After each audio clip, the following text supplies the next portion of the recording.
Greetings, one and all, once again back to Exploring Arda, a Tolkien-centered podcast where I'm your host Jackson, and I go through a bunch of Tolkien's works other than Lord of the Rings and The Hobbit. And we've been on a long run of Fall of Númenor, and I feel like I'm gonna pretty much stick it to the end, pretty much from now on. Usually, I end up doing a couple short stories of Tolkien, but with my other stuff, all of my segments going on, I'm a little busy with those as well.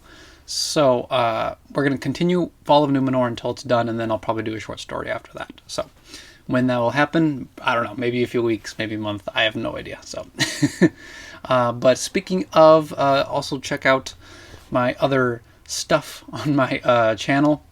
First is Grim Captivation, which is a paranormal podcast, and thank you everybody who has pretty much just checked it out and subscribed to the channel as well, because it's greatly appreciated, and I'm glad that people have been enjoying it so far. I mean, I definitely have enjoyed researching all the facts behind all this paranormal spooky stuff, and it's definitely one of my main, I guess, hobbies, likings, I guess, the supernatural and paranormal. So thanks for everybody for checking that out. And then I have my nature hikes, which is just called Traversing Through Terra, which are just kind of occasional. So, but with everything out of the way like that, be sure to check out my other series, as we are not really nearing the end of the Fall of Númenor, which is what we are reading now. Oh, there we go, Fall of Númenor. But just now that it's kind of like further into the story, and since it is Second Age Sauron and whatnot, we get into the more familiar terms. Like in the last chapter, it was all about Sauron pretty much taking over Eriador, and after the Númenorians come to the rescue, he is driven out completely, and he is back into Mordor, pretty much just kind of planning out his next steps, and very much wanting revenge against the Númenorians, because they were the chief reason why he was driven back. So I think with that little catch-up here, we'll go into the story with this first segment, which is called The Death of Tar Atanamir. Tar and Calmon takes the scepter. Rebellion and division of the Númenorians begins. About this time, the Nazgul, or the Ringwraiths, slaves of the Nine Rings, first appear. So, cool. Which, I mean, it's kind of already kind of tells you about it, but we're going to go into the story either way. So let's go. Then Tar and Calamon, son of Atanamir, became king, and he was of like mind, and in his day the people of Númenor became divided.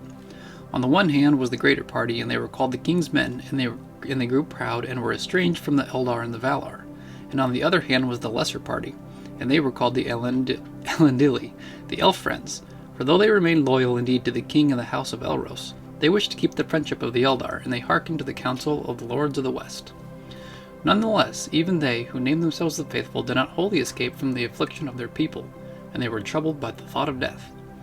Thus the bliss of westernness became diminished, but still its might and splendor increased, for the kings and their people had not yet abandoned wisdom, and if they loved the Valar no longer, at least they still feared them.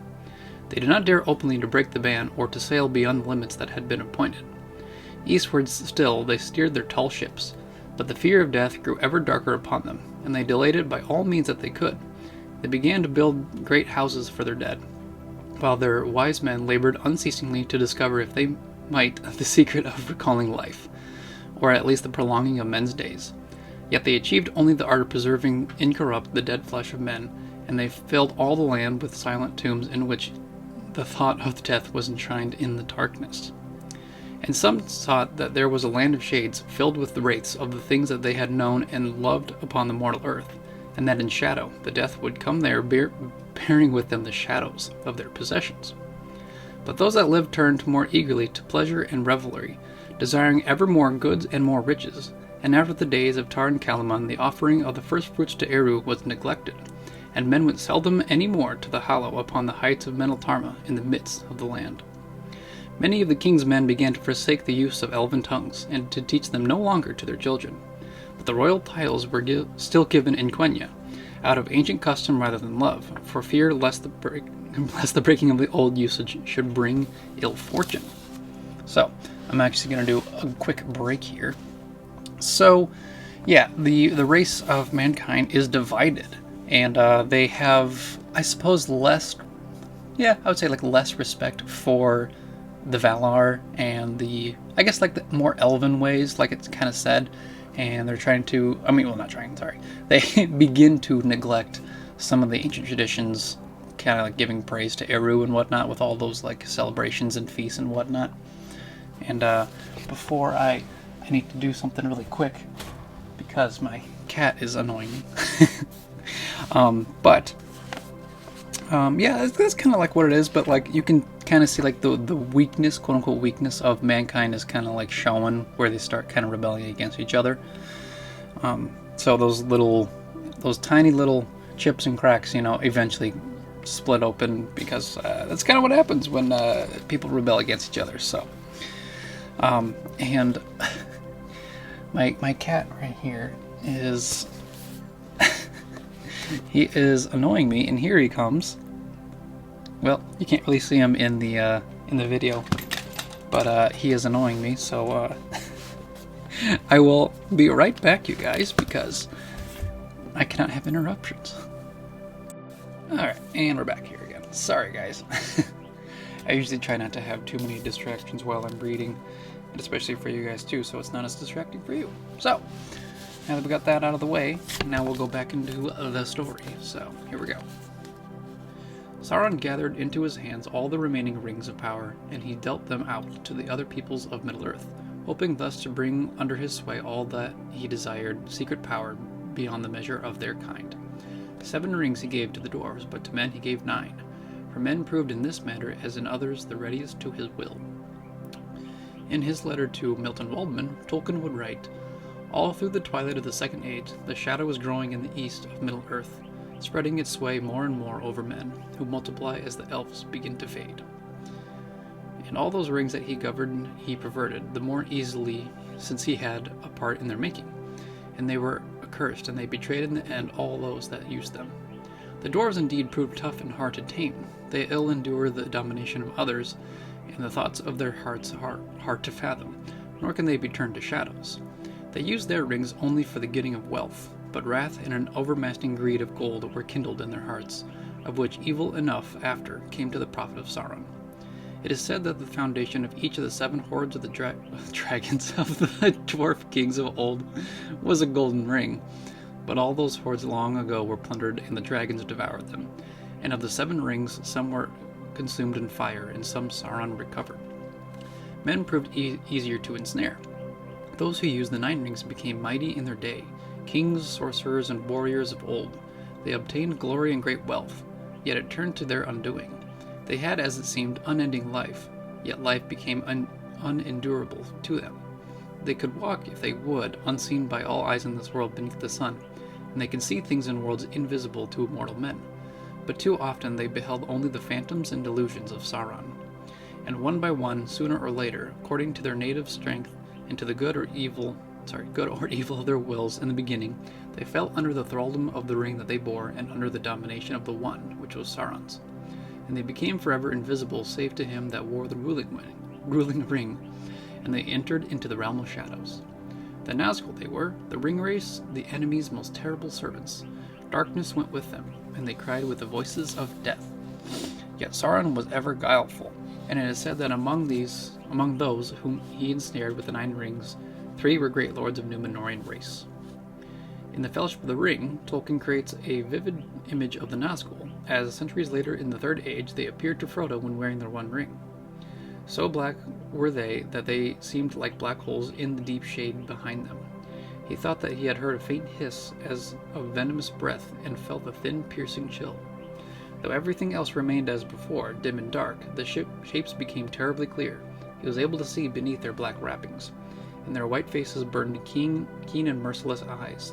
Under their mantles were long gray robes. Upon their gray hairs were helms of silver. In their haggard hands were swords of steel. Their eyes fell on him and pierced him as they rushed towards him. Later, in the Two Towers, the author has Faramir speak of the Nazgul's origins. It is said that their lords were men of Númenor, who had fallen into dark wickedness. To them the enemy had given rings of power, and he had devoured them. Living ghosts they were become. terrible and evil. Yeah, so kind of the start up of the ring race, and it's pretty much just like Sauron's. I guess you can consider it's his minions. he pretty much his most powerful servants, pretty much, and obviously because it's under the ruling of the One Ring. So, and I guess it said that the ring race were the race of the Númenóreans, which I suppose would make sense because the Númenóreans are kind of I wouldn't say like a blend of elves and men, but like they have the skills of the elves, and then they have the long life, obviously, so like they are like among the mightiest people, obviously, so it would make sense for Sauron to try to target them and make them his servants. And it's kind of like, I suppose this could be part of his revenge plan. It's like, okay, well, you guys beat me in Eriador and drove me back all the way, so you know what I'm going to do instead? I'm going to ensnare your highest and mightiest lords and make them mine. So, you know, typical Dark Lord stuff. So alright, back here again. New section. Umbar is made into great fortress of Númenor, and Pelargir is built. It becomes the chief haven of the faithful Númenorians. Here we go. Thus it came to pass in that time that the Númenorians first made great settlements upon the west shores of the ancient lands, for their own land seemed to them shrunken, and they had no rest or content therein, and they desired now wealth and dominion in Middle-earth, since the west was denied. Great harbors and strong towers they made, and there many of them took up their abode. But they appeared now rather as lords and masters and gatherers of tribute than helpers and teachers. And the great ships of the Númenóreans were borne east on the winds, and returned ever laden, and the power and majesty of their kings were increased. And they drank and they feasted, and they clad themselves in silver and gold. In all this the elf friends had small part. They alone came now ever to the north in the land of Gil-galad, keeping their friendship with the elves and lending them aid against Sauron. But the king's men sailed far away to the south, and though the kingdoms and strongholds they made have left many rumors in the legends of men, the Eldar know not of them. Only Pelargir they remember, for there was the haven of the elf friends above the mouths of Anduin the Great. The Númenóreans who had first gone to Middle-earth seeking wealth and dominion were driven to build fortifications and defenses on its coastal regions as a result of Sauron's relentless ambition and the coming of the Uleri, as the Nazgul are named in Quenya. And when the Uleri arose that were the ring race, Sauron's servants, and the strength of his terror and mastery over men had grown exceedingly great, he began to assail the strong places of the Númenóreans upon the shores of the sea. The elf friends go chiefly to the northwest, but their strongest place is at Pelargir, above the mouths of Anduin. There you go. The king's folk established lordships in Umbar and Harad, and many other places on the coasts of the Great Lands. During the same time, Sauron extends his dominion slowly over the great part of Middle-earth, but his power reaches out eastward, since he is withheld from the coast by the Númenóreans. In successive years, the divisions were to deepen between Númenóreans, known as the king's folk, or the king's men, and those who were elf friends, and who retained an unswerving loyalty to the Eldar. I'll go a little bit more, actually. The kings and their followers, little by little, abandoned the use of the Eldarin tongues, and at last the 20th king took his royal name in Númenórean form, calling himself this is a hard name, Adunacor. I'll say Adunacor, Lord of the West. This seemed ill-omened to the faithful, for hitherto they had given that title only to one of the Valar, or to the Elder King himself. So, interesting. Quick break that in the midst of, I suppose, trying to go into Middle-earth for the Númenóreans, they have this strive to pretty much not really dominate over Middle-earth, but just to kind of strive in Middle-earth and just kind of like live there and extend their wealth. Not so much of, going back to their roots or becoming better friends with the elves. They're just like, nah, you know what? We're going to do what we want to do. We want to get more wealth, all that stuff. I guess in a way that when they say that Númenor seemed kind of shrunken to them, they're just not satisfied with Númenor anymore. Even though it was literally given to them by the Valar. And they're like, you know what? We don't really like it anymore. So we're going to go to Middle-earth and go do something there. So, very ungrateful, it seems like. But, yeah. Back to it here. Now Sauron's lust and pride increased until he knew no bounds, and he determined to make himself master of all things in Middle-earth, and to destroy the elves, and to compass, if he might, the downfall of Númenor. He brooked no freedom nor any rivalry, and he named himself Lord of the Earth. A mask he still could wear, so that if he wished, he might deceive the eyes of men, seeming to them fair and wise. But he ruled rather by force and fear, if they might avail, and those who perceived his shadow spreading over the world called him the Dark Lord, and named him the Enemy. And he gathered again under his government all the evil things of the days of Morgoth that remained on earth and or beneath it, and the orcs were at his command, and multiplied like flies. Thus the black years began, which the elves called the Days of Flight. In that time many of the elves of Middle-earth fled to Lindon, and thence over the seas never to return. And many were destroyed by Sauron and his servants. But in Lindon Gil-galad still maintained his power, and Sauron dared not as yet to pass the mountains of Ered Luin, nor to assail the havens, and Gil-galad was aided by the Númenorians. Elsewhere Sauron reigned, and those who would be free took refuge in the fastnesses of wood and mountain, and ever fear pursued them. In the east and south well nigh all men were under his dominion, and they grew strong in those days, and built many towns and walls of stone, and they were numerous and fierce in war, and armed with iron. To them Sauron was both king and god, and they feared him exceedingly, for he surrounded his abode with fire. Yeah, so that's intense. So Sauron is back at it again now that he has his orcs multiplied and whatnot, which is, you know, it's kind of scary when Sauron has in control of yet another army. So, and let me see here. I'm kind of like flipping through the pages here, and there's a lot of the kings. If you guys want to follow along the lines of kings, there's a bunch that kind of they just kind of like list down all of the kings, and I guess I'll do this quick section here because this one is Arda takes the scepter, and so this is in the midst of the war, even in Middle-earth, when Sauron is still rising in his power. So I'll just kind of skip through into here. So in those days the shadow grew deep upon Númenor, and the lives of the kings of the house of Elros waned because of their rebellion. But they hardened their hearts the more against the Valar, and the 20th king took the scepter of his fathers, and he ascended the throne in the name of Adunacor, Lord of the West, forsaking the elven tongues and forbidding their use in his hearing.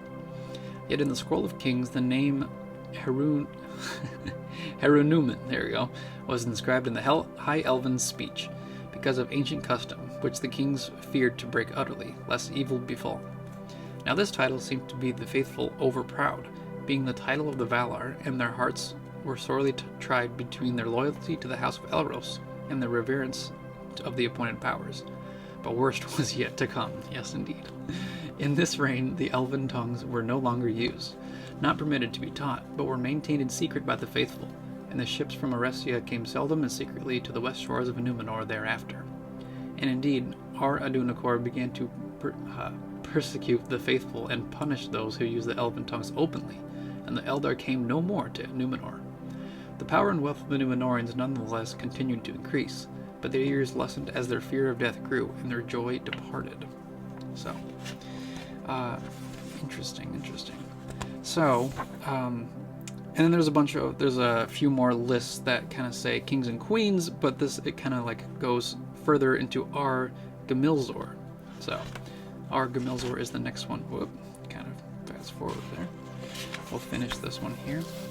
And I guess like just to kind of like speak on that is that they're just continually pretty much just shutting the elves out. They're trying not to go back to the old traditions. They're not trying to be friends with the elves anymore, and so eventually the elves kind of get the hint and they're like, okay, fine. So they just stop coming, and I'm sure it's gonna lead to the downfall of Númenor, is like, you know, keeping to their own self and not adding any more allies, not keeping any more allies, no friends, no nothing. Dark times, definitely, and especially what's going on with Sauron and whatnot. So here we go. Argamilzor, the 23rd king, was the greatest enemy of the faithful that had yet arisen. In his day the White Tree was untended and began to decline, and he forbade utterly the use of the elven tongues and punished those that welcomed the ships of Eresia that still came secretly to the west shores of the land. He revered nothing and never went to the Hollow of Eru. Now the Elendili, the faithful, dwelt mostly in the western regions of Númenor, but Argamilzor commanded that all that he could discover to be of this party to remove from the west and dwell in the east of the land, and there they were watched. And the chief dwelling of the faithful in the later days was thus nigh to the harbor of Ravenna. Thence many set sail to Middle-earth, seeking the northern coasts where they might speak still to the Eldar in the kingdom of Gilgalad. This was known to the kings, but they hindered it not, so long as the Elendili departed from their land and did not return, for they desired to end all friendship between their people and the Eldar of Eresia, whom they named the spies of the Valar, hoping to keep their deeds and their counsels hidden from the lords of the west. But all that they did was known to Manwë, and the Valar were wroth with the kings of Númenor, and gave them counsel and protection no more. And the ships of Eresia never came again out of the sunset, and the havens of Andunier were forlorn. Highest in honor after the house of the kings were the lords of Andunier, for they were of the line of Elros, being descended from Silmarion, daughter of Tar Elendil, the fourth king of Númenor. And those lords were loyal to the kings, and revered them, and the lord of Andunier was ever among the chief counselors of the scepter. Yet also from the beginning they bore special love to the Eldar, and reverence for the Valar. And as the shadow grew, they aided the faithful as they could. But for long they did not declare themselves openly, and sought rather to amend the hearts of the lords of the scepter with wiser counsels. There was a lady in Inzilbeth, renowned for her beauty, and her mother was Lendorie, sister of Erendir, the lord of Andunier in the days of Ar-Sakalthor, father of Argamilzor. Gamilzor took her to wife, though this was little to her liking, for she was in heart one of the faithful, being taught by her mother, but the kings and the sons were grown proud and not to be gainsaid in their wishes. No love was there between Argamilzor and his queen, or between their sons. Inziladun the Eldar was like his mother in mind and as in body, but Gimilcad the younger went with his father unless he were yet prouder and more willful. To him, Argamilzor would have yielded the scepter rather to the elder son if the laws had allowed. All right. And we still have a few more to go. I'll probably do one last little section before kind of ending the segment. It's a little shorter, I get it, but I think one more section, or at least a couple more, and we'll be done with Fall of Númenor, so we're close. Basically in Númenor, even in Númenor now, there is a lot of back and forth. It's almost like the next section is literally just called a civil war in Númenor, which is what it is. It's basically like the prelude to a war, and basically just because they're just becoming very stubborn and selfish. Oh, excuse me. And well, that would only make sense, because they were given Númenor literally by the Valar, and now that the Valar, even Manwë, he knows about it. He's like, well, if they're not going to respect us or respect Eru, then send help no longer. And so really, in the end, the fall of Númenor is kind of like them being stubborn and selfish, at least the kings and the rulers, and splitting apart people and whatnot. So, but those are my thoughts. So, let's get into the civil war in Númenor. When Inziladun acceded to the scepter, he took again a title in the elven tongue as of old, calling himself Tar Palantir, for he was far-sighted both in eye and mind, and even those that hated him feared his word as those of a true seer. Tar Palantir repented of the ways of the kings before him, and would fain have returned to the friendship of the Eldar and the lords of the west. He gave peace for a while to the faithful, and he went once more at due seasons to the Hollow of Eru upon the Middle Tarma, which Argamilzor had forsaken. The white tree he tended again with honor, and he prophesied, saying that when the tree perished, then also would the line of the kings come to its end. But his repentance was too late to appease the anger of the Valar with the insolence of his fathers, of which the greater part of his people did not repent. And Gimilcad, the king's brother, was strong and ungentle, and following the ways of Argimilzor, he took the leadership of those that had been called the king's men, and opposed the will of his brother as openly as he dared, and yet more in secret. Thus the days of Tar-Palantir became darkened with grief, and he would spend much of his time in the west, and there ascended often the ancient tower of King Ministir upon the hill of Oromet, nigh to Andunier, whence he gazed westward in yearning, hoping to see, maybe, some sail upon the sea. But no ship came ever again from the west to Númenor, and Avalone was veiled in cloud.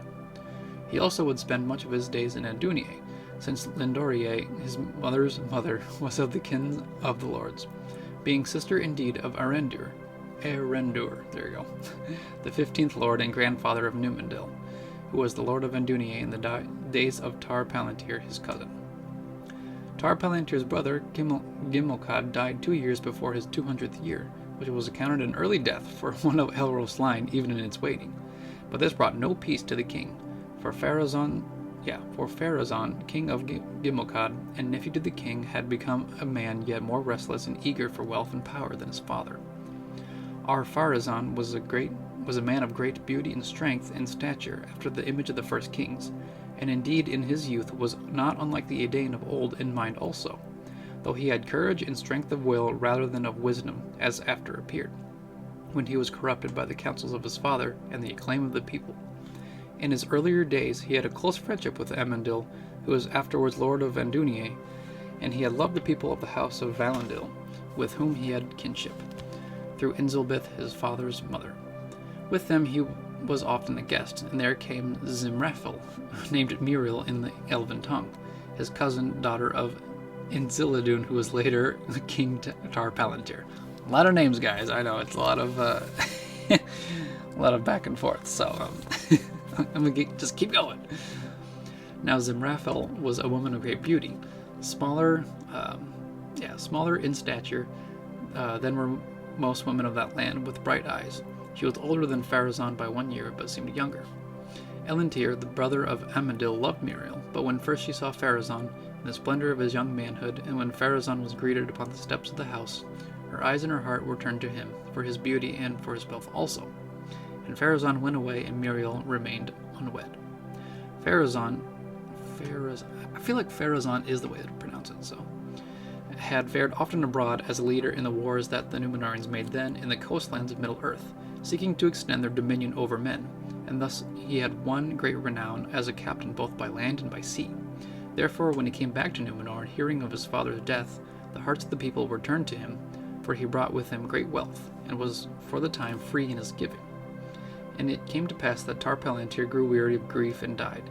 He had married late and had no son, but a daughter only, born in the year 3117, whom he named Muriel in the Elven tongue. And to her now, by right in the laws of the Númenorians, came the scepter. But Pharazôn took her to wife against her will, doing evil in this and evil also in that the laws of Númenor did not permit the marriage, even in the royal house, and those more nearly akin than cousins in the second degree. And when they were wedded, he seized the scepter into his own hand, taking the title of Our Pharazôn. And, And the next session, it's not, it's all kind of like all about Our Pharazôn, and, we will get back to that. We'll start that in the next segment, just because there is still a little bit left, and pretty soon we are going to get to the actual downfall of Númenor, which is a hefty little title there, so I'll actually stop the episode here. We are getting very close to the end, and sorry if I kind of seem a little out there and kind of distracted. There's a lot of things kind of going on recently, but it's a shorter episode, obviously. The next one will be a little bit longer because it leads into the downfall of Númenor, but practically basically everything that I read today kind of had like a similar vibe to it, where it is definitely a civil war between the Númenorians because they don't have any trust for the elves anymore, and their people are divided. Some are in Middle-earth, some of them are in Númenor, but then the people in Númenor don't even like where they are. And so there's like a split both in Middle-earth and in Númenor, at least the way that I kind of think it through. So, And kind of like what I said is like, if there is that split and divide between the people and it causes that much strife, you know, their empire is bound to be, well, I wouldn't say an empire, but their people in their land are bound to be, you know, ran over, you know, like sieged over, whatever you want to say, taken over eventually, because it's just a really big weakness. So, but yeah, I think that's everything that I have for this episode. I was going to say chapter, but it wasn't really chapters. And but yeah, let me know what you guys think of it so far. And I'm really excited to read about the actual downfall of Númenor. Just because the title itself of the book is called The Fall of Númenor. So we're getting there, guys. We're getting there. So, and we're only like halfway through the year. So great progress so far. Like I said in the beginning of the episode, make sure to check out my other segments on the show. There is Grim Captivation, which is my paranormal podcast. I'm having a lot of fun so far. There's only been like 2 episodes plus the introduction, but it's been very fun to pretty much just kind of talk about anything spooky and paranormal. So, and then also be sure to check out my nature hikes, which is traversing through Terra, just kind of having fun and being out in nature, and that's kind of really what I love to do. And lastly, be sure to check out my own fantasy book called The Lands of Ordia, Power of Heaven. Like I've said before, I've spent many years creating the history and the lore, and I'm actually like touching up my map, the main map that I use, and I am actually including a second map in the second book, of which I'm writing right now. And I do need to get back to writing that more often, because my mind is everywhere right now. So a lot of things happening at once, but I would appreciate it if you guys checked it out. So I think with all that being said, just stay tuned for another episode, and may the light of Elbereth be with you all. Farewell!